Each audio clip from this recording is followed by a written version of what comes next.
بيكم معانا في قناة أمجد جندي في فيديو مميز وجديد. فيديوهاتنا بتعجبكم ونستنى من حضراتكم الإعجاب والاشتراك وتفعيل صوت الجرس. يلا بينا نعمل عجينة اللازانيا. هنجيب 600 جرام من الدقيق و6 بيضات بالظبط. كل 100 جرام دقيق بيضة. هنجيب ال6 بيضات ونحطهم في بولة ونقلبهم تقليب بحيث نخلطهم ما نضربهمش. يعني ايه نخلطهم؟ يعني يا دوبك نقلبهم في بعض كده بحيث ان ايه اللون الابيض يختلط مع اللون الاصفر وبس. والدقيق هنروح عاملين حفرة كده في النص ونسقط فيها البيض. هي دي المكونات بتاعتنا بس اللي في الفيديو. بس خليكم معانا في الوصفة لان فيها تكات كتيرة لازم نخلي بالنا منها. ودلوقتي بالشوكة كده هنقلب الدقيق مع البيض لغاية ما يختلط البيض بس، وبعد كده نبتدي نعجنها. هاي العجينة بتاعتنا بسيطة، بأطراف أصابعنا بنروح واخدين عجينة من تحت لفوق. مش بنعمل عجينة بيتزا ولا أي عجينة تانية من المعجنات، هي خلطة بنخلطهم على بعض بحيث إن ما يبانش لون البيض ولا شكله ولا الدقيق. اهي مع بعض لزقت، يبقى اول ما تلزق نروح مطلعينها من بره. العجينة عايزينها ناشفة جدا. لازم العجينة بتاعت الا مكرونة اللازانيا لازم تكون ناشفة. هتبتدي تلزق في ايدك، تروح رشش شوية دقيق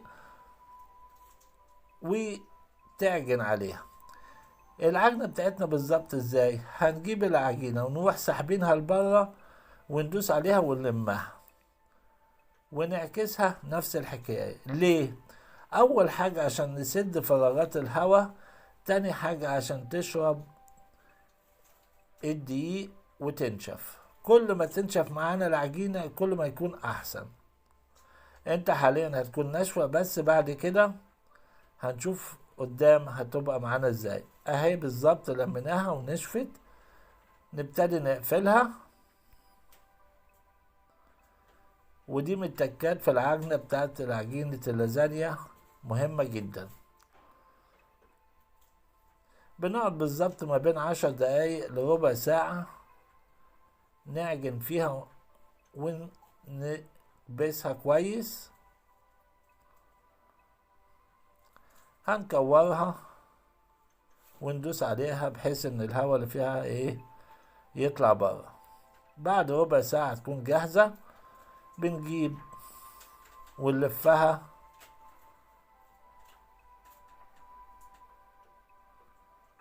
علشان نسيبها تريح في التلاجة ما بين نص ساعة لساعة، ونخلي بالنا ما يبقاش فيها اي هوا خالص. دلوقتي بعد ما طلعناها من التلاجة بعد نص ساعة هنشوف شكل العجينة ازاي. طريت معانا شوية دي زي ما تعودنا. هنبتدي نقسم العجينة، هنقسمها على 4 زي ما انتوا شايفينها طرية ما فيهاش مسام هوا خالص. شايفين قلب العجينة صامة خالص.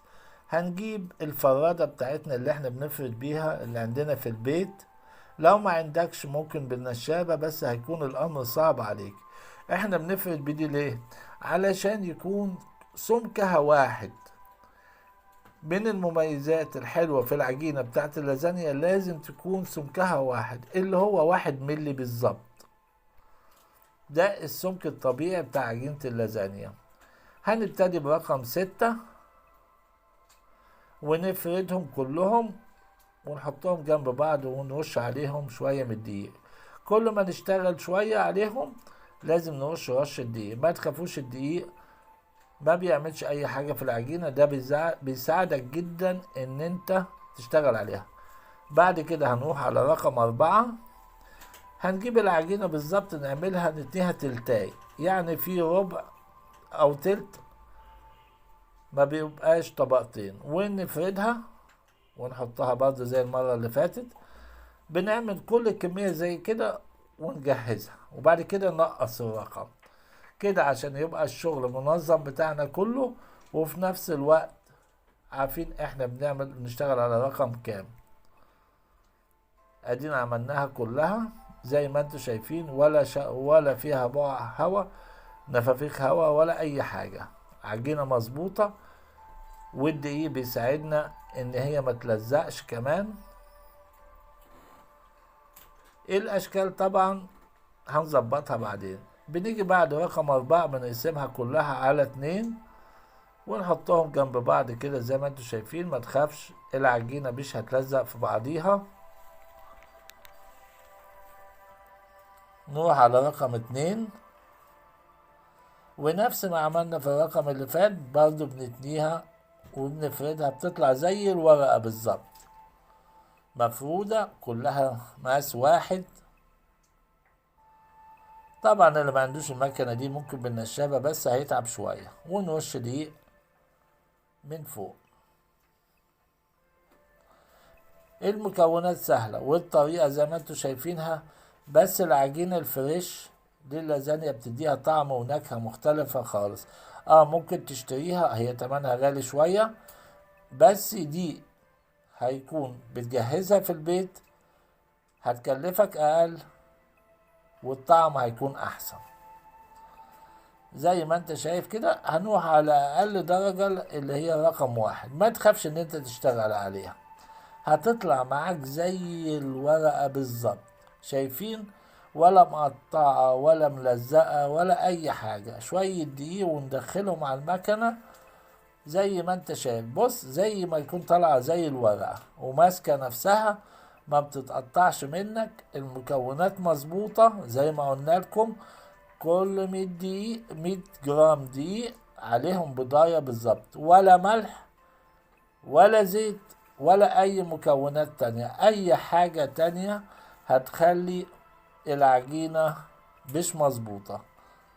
وطبعا الشغل كله هيكون في صينية اللازانيا، والطعم هيكون جميل جدا ونكهته حلوة خالص. بنعمل الكمية كلها، بنرش الدقيق.